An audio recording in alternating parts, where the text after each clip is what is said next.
Como se chama? Mário Carvalho, Em que ano nasceu? 1948. Onde vive? Neste momento vivo no Porto. E antes? E já vivi na Brunheira, portanto, na linha do Tuga. Lembra-se da sua primeira viagem de comboio? Lembro. Pode-nos contar essa história, se faz favor, por favor. Minha primeira viagem de comboio teria talvez, que eu me lembro, não é? Teria talvez 4 anos.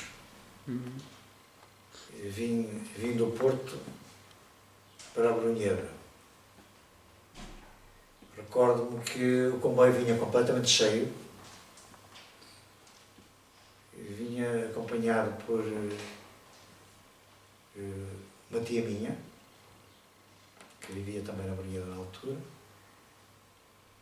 E foi muito difícil a viagem, porque foi muito demorada e, ao mesmo tempo, sem grandes condições. Recordo-me que vim todo o caminho sentado em sacos de batatas. Depois mudámos, portanto isto na linha do Douro, mudámos no Tua, na estação do Tua, para a linha do Tua. Aí o comboio a vapor era extremamente interessante, a linha era extremamente bonita, mas era o chamado Belo Horrível. E aí então o comboio também vinha completamente cheio. Além das batatas ainda vinham galinhas lá, juntamente connosco. Portanto não havia realmente assim grandes condições, mas o que é certo é que vínhamos e o comboio vinha completamente cheio. Portanto, a viagem, por um lado, foi agradável, mas era difícil de se fazer, sim, senhor. E qual foi a sua última viagem? Minha última viagem foi,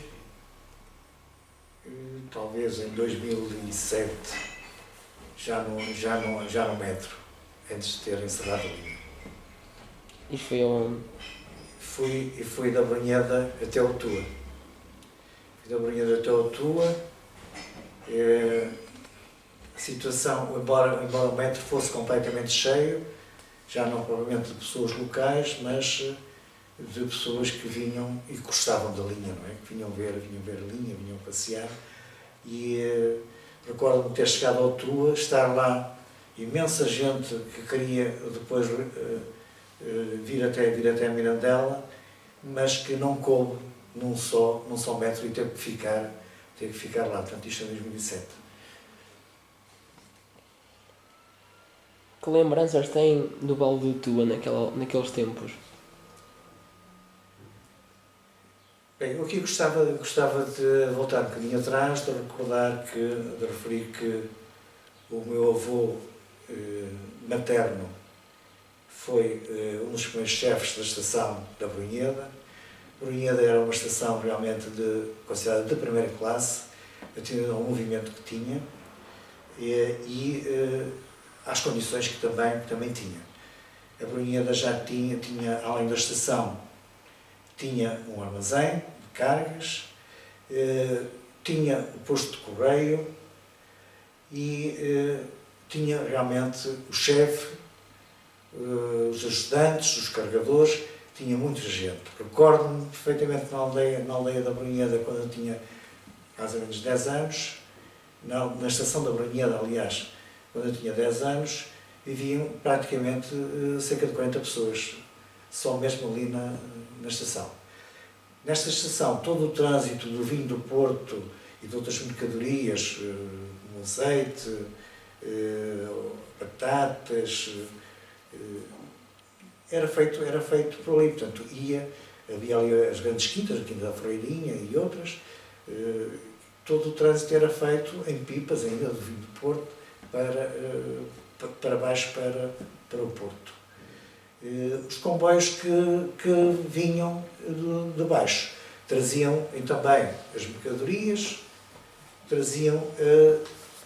especialmente o sal, o arroz, as massas, quer dizer, tudo aquilo que não era produzido entre as montes. E traziam sempre realmente muita gente. Portanto, as recordações que eu tenho foram sempre recordações extremamente agradáveis, quer quer do rio, quer da linha, quer das pessoas, não é? O comboio para nós era praticamente, digamos, além do relógio, porque quando vinha aquele comboio sabíamos que as horas que eram, o comboio trazia pessoas, o comboio trazia uma vida e o comboio, ao fim e ao cabo, juntava as pessoas. Portanto, seria extremamente agradável. Quanto ao rio, o rio também, embora bastante caudaloso em determinadas alturas, mas era rodeado de uma paisagem extraordinária. E de um sistema, de um ecossistema único também. Quem conhece bem aquele vale, principalmente a Brunheda para baixo, pode verificar que é um dos vales talvez mais bonitos do mundo, não é? Um vale praticamente virgem. Assim como a própria linha, não é? A linha também é considerada uma das linhas mais bonitas do mundo. Portanto, as recordações que eu tenho são sempre agradáveis, quer a maneira como fui sempre tratado na Brunheda, estação, quer a maneira como o comboio e o rio fez parte do meu crescimento, do meu desenvolvimento. E do meu chamamento, normalmente, às origens, um dia que pude. E naquela época, que tipo de agricultura se praticava? Ora bem, ali propriamente nas margens do Tua, portanto, estou a falar mais daquela zona da Brunheda para baixo, era mais uma pequena agricultura da horta, a agricultura de subsistência, e depois o olival, as vinhas, vinho, foi sempre o grande motor do desenvolvimento desta região, e depois a amêndoa também, e alguns frutos, nomeadamente laranjas.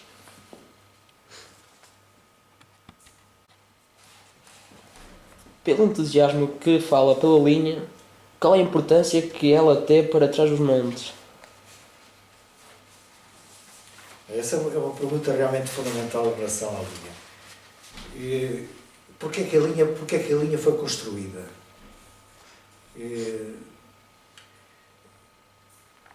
Recordo que estávamos ainda no século XIX, nos finais do século XIX, mais ou menos em 1880, em que havia uma dificuldade muito grande em as pessoas chegarem nos grandes centros, quer atrás de montes, quer por Mirandela, quer por Macedo, quer a Bragança, ainda se vinha realmente de diligência. E esta era uma zona extremamente importante e extremamente rica também. E com pessoas com uma grande dedicação à terra, uma grande dedicação a Trás-os-Montes. Tudo fizeram então para que o caminho de ferro, que estava numa fase inicial da sua implementação em Portugal, a linha do Douro já chegava até o Tua, tudo fizeram para que fosse então criada uma linha, construída uma linha do Tua até Bragança. Há pessoas extremamente importantes em todo este processo, como pessoas de Mirandela, a Câmara Municipal de Mirandela, o comendador Abílio Bessa, que foi isto para estar a avançar muito, que foi o governador civil na altura de Bragança, e o próprio Clemente Neres, que tinha ficado rendido realmente nas belezas desta região e na sua produção, quer do vinho, quer do próprio azeite. Então, foram dados uma série de esforços e, finalmente, o El-Rei, na altura, acedeu a que fosse construída a linha. A linha para verificarem realmente a capacidade das pessoas, dos transmontanos, e não só, em termos de realização de grandes obras como esta.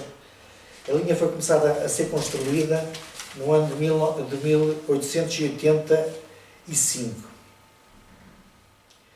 E em 1887 a linha chegava do Tua a Mirandela. Quer dizer, em 2 ou 3 anos foi construído o troço mais difícil de toda a linha do Tua.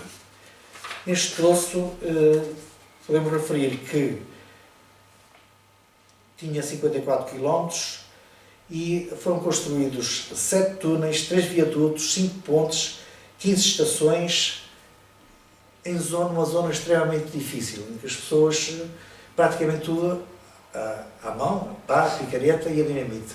As pessoas eram largadas por cordas com cerca de 100 metros, faziam os buracos na rocha, punham dinamite e eram depois puxados, e foi assim que a linha foi construída até Mirandela. Depois foi, com algumas peripécias, a linha chegou então, passado 4 ou 5 anos, chegou então a Bragança. O desenvolvimento foi realmente muito grande para toda esta região, porque tudo aquilo que podia ser transportado para as outras zonas do país passou a ser exportado. Eram imensas estações, que não vou bastar a referir o número, mas eram imensas estações de caminho de ferro com pessoas. Quer dizer, nessas estações existiam o chefe, existia a mulher do chefe, existiam os filhos dos chefes, existiam depois os carregadores. Quer dizer, cada estação era praticamente uma cidade. Daí vieram realmente muitas outras pessoas que levaram ao desenvolvimento na época de toda esta região. Esses comboios transportavam, portanto, tudo aquilo que eram bens de produção atrás dos montes, transportavam nos chamados despachos e também traziam o correio. A grande maioria das estações tinham o seu posto de correio, que depois, onde as pessoas iam entregar as cartas e a correspondência, e depois o comboio transportava. Portanto, daí toda a importância da linha nestas zonas ribeirinhas e nos atrás dos montes. A partir de uma determinada altura, e aqui já passaria para outra fase, já não seria propriamente o desenvolvimento, mas a forma como se chegou praticamente ao fim da linha do Tua e todas estas linhas de via estreita e de montanha. A pouco os horários começaram a andar desencontrados. Era importante que as pessoas chegassem a Bragança, principalmente os estudantes, à hora de poderem ir ou para os empregos ou para as aulas. Era importante que as pessoas chegassem ao Tua, de maneira que os horários lhes permitissem apanhar os outros comboios, quer para o Porto, quer para a Barca d'Alva na altura. E tudo isso começou a andar desfasado. Cada vez haveria menos pessoas, cada vez havia também menos possibilidades de transportar coisas nos comboios, terminaram com o correio, terminaram com os despachos. E a pouco as pessoas foram diminuindo. À medida que as pessoas iam diminuindo no transporte ferroviário, foram também justificando o declínio da própria linha com a diminuição do número de pessoas. E, digamos, terão sido o número de pessoas que levaram ao declínio do comboio, terá sido o declínio do comboio que levou à diminuição do número de pessoas. É uma situação que eu coloco depois à consideração de cada um. Não é? O que é certo é que chegámos a esta fase, e aqui gostaria de continuar um pouco na história, de recordar que em 1991 é então encerrado o troço Mirandela-Macedo de Cavaleiros. Mirandela e Macedo de Cavaleiros são duas cidades extremamente importantes das montanhas e ficaram sem caminho de ferro. Isto em 91. E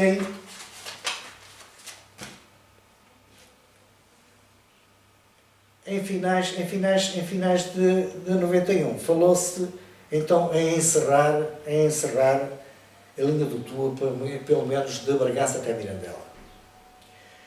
Aqui os transmontanos reagiram, sequestraram os autocarros e fizeram uma série de manifestações em defesa do seu comboio. foi-lhes prometido que a linha do Tua não encerraria, pelos principais responsáveis neste país, desde o Presidente da República ou então o Primeiro-Ministro, tudo isto está documentado. Mas apesar destas promessas todas, no dia 14 de outubro de 1992, as carruagens, as máquinas, pela calada da noite, são roubadas da estação de Bragança, são transportadas em caminhões para não se sabia muito bem para lá. Continuou o troço entre Mirandela e Tua. Até que se pensou realmente em encerrar definitivamente a linha. Houve depois vários acidentes. Curiosamente, a linha do Tua nunca tinha tido qualquer acidente praticamente nos seus 120 anos de existência e em 3 ou 4 anos teve 4 acidentes. As razões não sou eu que as vou aqui transmitir. Entretanto, em 2008, a circulação da linha do Tua é suspensa, depois do último acidente, e é encerrada de acordo com o plano estratégico dos transportes executado para o ano 2011 a 2015. Com a construção da barragem de Foz de Tua, 16 km da via férrea ficam submersas e fica cortada assim a ligação definitiva à rede ferroviária nacional. Se isto trouxe desenvolvimento ou não, não sei. Gostaria só de terminar com estes números que podem significar alguma coisa para algumas pessoas. Mas em 1991 circulavam na linha do Tua cerca de 180 mil pessoas e mais recentemente ainda circulavam cerca de 50 mil e neste momento não circula nenhuma. Em relação a essa sua questão, era mais ou menos isto que eu queria transmitir. E já agora perguntava era se, neste momento, com o encerramento total da linha do Tua, se as pessoas consideram que há maior desenvolvimento em Trás-os-Montes, há maior desenvolvimento no Tua, há maior desenvolvimento em Mirandela, há maior desenvolvimento em Macedo e há maior desenvolvimento em Bragança. E se as pessoas são realmente mais felizes e se sentem satisfeitas e se estão interessadas em continuar por aqui pelas suas terras.